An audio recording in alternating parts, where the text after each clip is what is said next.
The invitation came via a simple white card in the mail, postmarked from suburban Ohio. No fancy envelope, just Aunt Evelyn's familiar slanted handwriting. Dear Sarah and Mike, you're invited to Thanksgiving dinner at my house this year. 4 p.m. sharp. Potluck style. Bring whatever you want. But please come. We need to talk as a family. Love always, Aunt Evie. Sarah stared at the card on the kitchen island of their overpriced condo in Columbus. Mike, scrolling through his phone, glanced up. She's finally cracking, he said.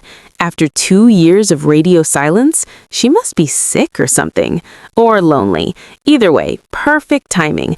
The mortgage is killing us, and her reverse mortgage just kicked in last month. Sarah nodded slowly. We'll go, play nice, remind her we're her only family left.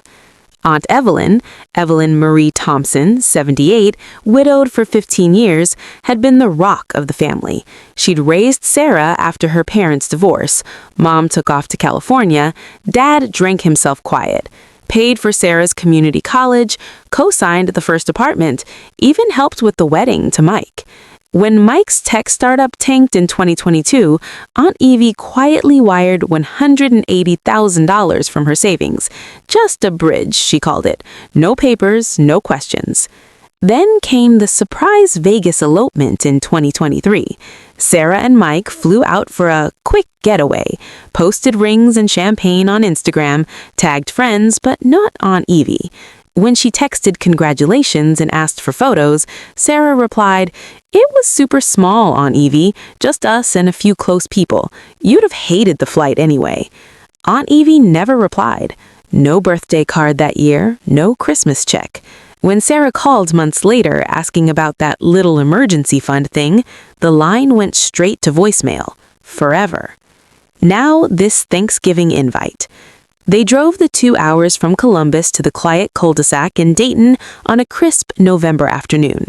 The house looked the same, neat ranch style, American flag on the porch, maple tree turning gold. Aunt Evie opened the door in a burgundy sweater and pearls, smelling faintly of cinnamon. "Sarah, Mike, come in. Turkey's almost done." The dining room table was set for 5, extra places. Sarah's stomach tightened. "Auntie, who else is coming?" Mike asked, forcing a smile. Aunt Evie gestured to the chairs. "Sit. We'll eat soon." They sat. Turkey, stuffing, green bean casserole, cranberry sauce, all homemade. But in the center of the table sat something odd, a thick black binder labeled Thompson Family Accounts in gold letters, and beside it, a single manila envelope. Aunt Evie served plates silently. Then she sat. "Before we eat, we talk." Mike chuckled nervously. "Aunt Evie, come on, it's Thanksgiving. Let's just—" "No," she interrupted gently. "We talk first." She opened the binder. Pages of printed statements, handwritten notes, dates going back 12 years. "Sarah, remember college? I paid $42,000 in tuition and books. Never asked for repayment." Sarah shifted. "I know, Auntie, and I'm grateful. You said thank you once." Aunt Evie turned pages. "Wedding, $28,000 for venue, dress, photographer. I covered it because you said Mike's family was tight." Mike's jaw tightened. "Startup seed money, $180,000, transferred June 15th, 2022. You promised quarterly updates. I got 2 emails." Sarah whispered, "Things got busy." Aunt Evie closed the binder. Total advanced $312,400. No interest charged, no equity taken. Just family helping family. Mike leaned forward. "Aunt Evie, we're struggling. The mortgage HOA fees alone are—" "Yes, I know. That's why you're here." She slid the manila envelope toward them. Inside, a cashier's check for $50,000, made out to Sarah Thompson and Michael Hayes, and attached, a single sheet. Promissory note, final family loan. Terms, $50,000 at 0% interest, repayable in monthly installments of $1,000 starting January 1st, 2027. Collateral, the title to their condo, appraised last year at $420,000. If default, Aunt Evie could force sale. Sarah's eyes filled. Auntie, this is... Or, Aunt Evie continued, you can walk away right now. No check, no debt, no contact, ever again. Mike laughed once, sharp. Are you serious after everything we've been through? Everything you've been through, Aunt Evie echoed. I've been through silence.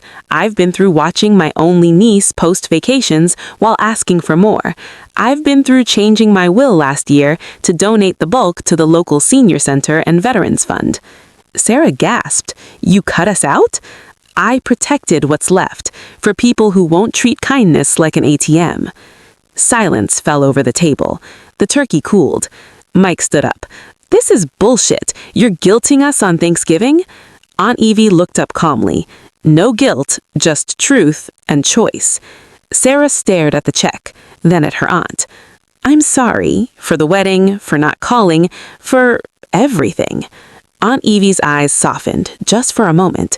I believe you mean it, but meaning it isn't enough anymore. Mike grabbed his coat. We're leaving. Keep your money. Sarah hesitated. Then she picked up the check and tore it in half, slowly, deliberately. Mike froze. Sarah placed the pieces on the table. I don't want the money, she said. I want my aunt back. But if that's gone, then we're gone too. Aunt Evie watched the pieces flutter. For the first time, her voice cracked. It's not gone, Sarah. It's just different now. Sarah stood up. Happy Thanksgiving, Auntie. They left without eating. The drive back to Columbus was quiet. Mike fumed. Sarah cried silently. 3 months later, Christmas cards arrived at the condo. None from Aunt Evie. But in April, Sarah got a text from an unknown number. This is Aunt Evie's neighbor, Linda. She asked me to send this if you ever reached out. She's okay. Just wanted you to know she sold the house, moving to assisted living near the lake. She said, tell Sarah the door isn't locked, but she has to knock first. No more taking. Sarah stared at the message. Then she opened her banking app, for the first time in years, transferred $200 to a local food bank in Aunt Evie's name. Mike asked why. Because, Sarah said, some accounts can't be settled with money.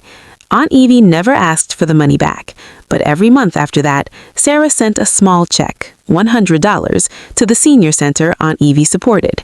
Not repayment, just respect. And slowly, on quiet holidays, Sarah started calling the assisted living. Aunt Evie answered sometimes. They talked about the weather, recipes, old memories. No money mentioned, just family, rebuilt one honest conversation at a time.